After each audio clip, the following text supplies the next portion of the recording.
Yeah, so I got a guy at work, a kid that I'm training. He moved next to me a while back to watch and learn off me. Then a whole bunch of stuff happened at work, and needless to say, the work they had him doing, he couldn't learn nothing off me. Then management approached me, pulled me to the side and said, listen, we want him trained to go on the line. We want you to do it. You tell us what you want to do. I was like, okay, I'll tell you tomorrow. So I thought about it.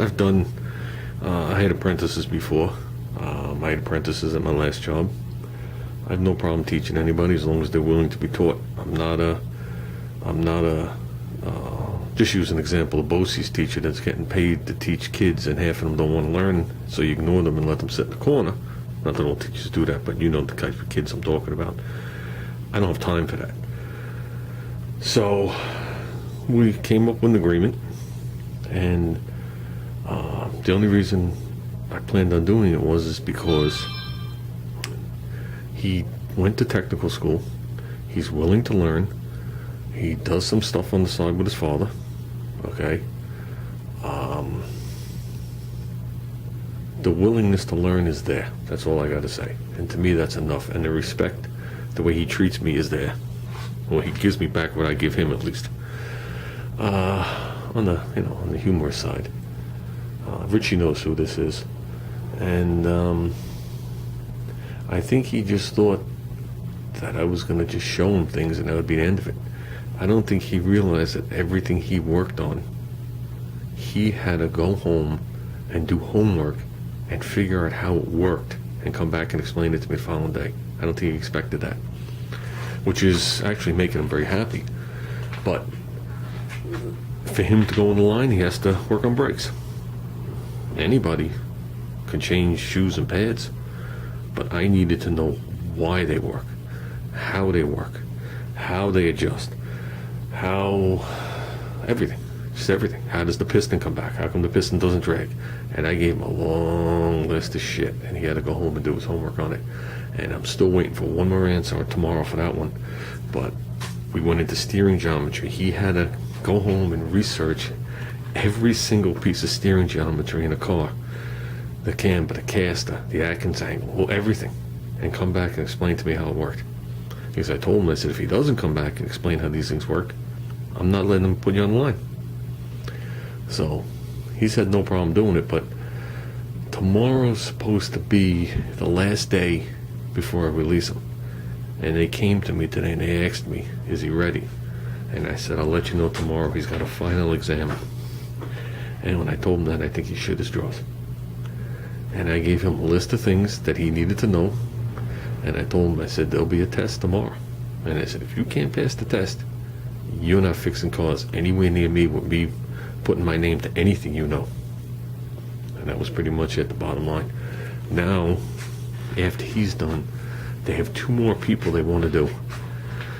And I don't know if I want to do it. That's where the sticky part's coming in. I don't know if I want to do it. I don't know if I want to do this anymore for that.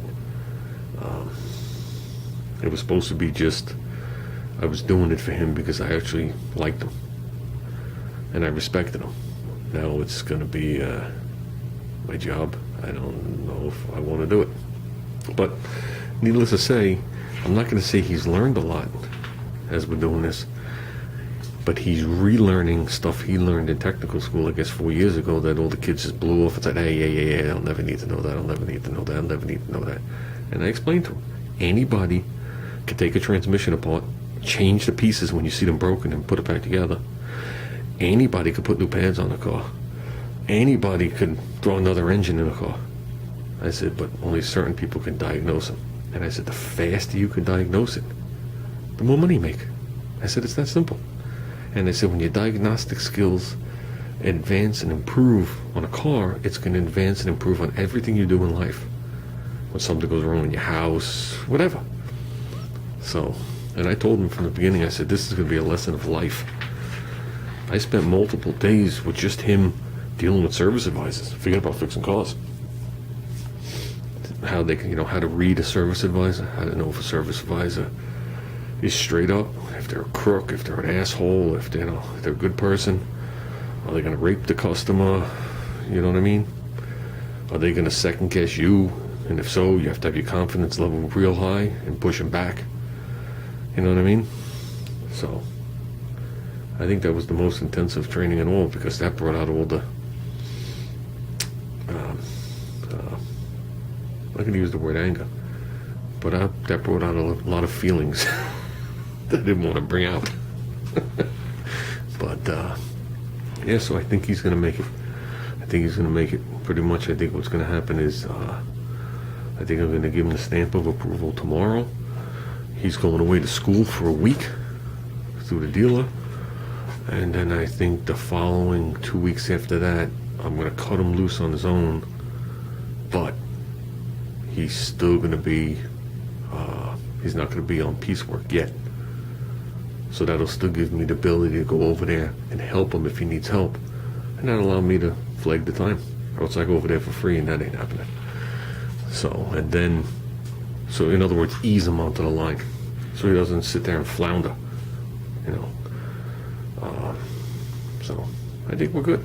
I think we're good. It feels good to do stuff like this. Because like I said, I always give back if I can. I just remember the people that helped me when I was small, and I learned when I was 5. And I just remember, you know, the older people taking me under their wing, you know what I mean?